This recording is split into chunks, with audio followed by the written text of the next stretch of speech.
All right, we move on to liver disease in pregnancy. And there are just a few entities that we want to talk about, which are unique to pregnancy. One of those is intrahepatic cholestasis. This is stimulated by estrogen in genetically predisposed women in the second half of the pregnancy, and these tend to be women of Northern European origin. There is a high recurrence rate with subsequent pregnancies. The risk is increased with twins or triplets, and the basic pathophysiology is bile acids are incompletely cleared by the liver and accumulate in the plasma. Overall prevalence, about 0.5% in North America and in Europe.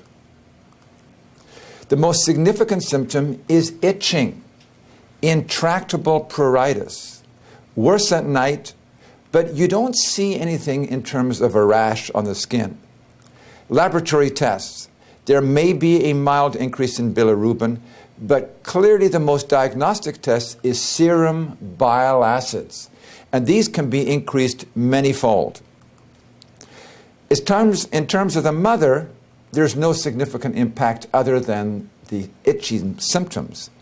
But preterm births and stillbirths, intrauterine deaths are increased, and so antenatal fetal testing, NSTs, AFIs, should be begun at 34 weeks. And I would deliver this patient by term. I wouldn't let her go post-term. After she has delivered, disappears. Symptoms are gone. The treatment, oral antihistamines if it is mild, cholestyramine, which prevents the intrahepatic circulation of cholesterol, but the treatment of choice currently is ursodeoxycholic acid, and that is a preferred treatment currently. The second significant liver disease in pregnancy is acute fatty liver.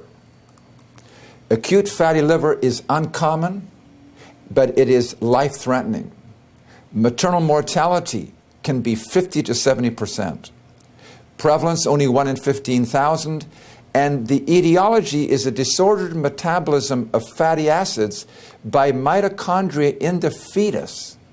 This is really stimulated by the fetus. It is caused by deficiency in L-CHAD, which is long-chain 3-hydroacyl coenzyme A dehydrogenase. How's that for a mouthful? So this is an inherited disease and is a result of problems in metabolism of fatty acids by the fetus. The symptoms can be rather nonspecific initially: nausea, vomiting, anorexia, epigastric pain, jaundice and fever, and it can mimic preeclampsia, hypertension, proteinuria, edema, epigastric pain. That sounds like severe preeclampsia. This can progress to renal failure, pancreatitis, hepatic encephalopathy, and even coma.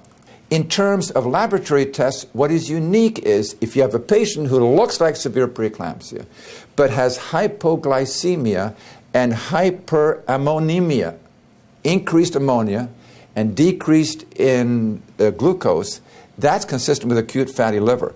Why is the glucose level low? Because you have liver failure and you have decreased glycogen stores.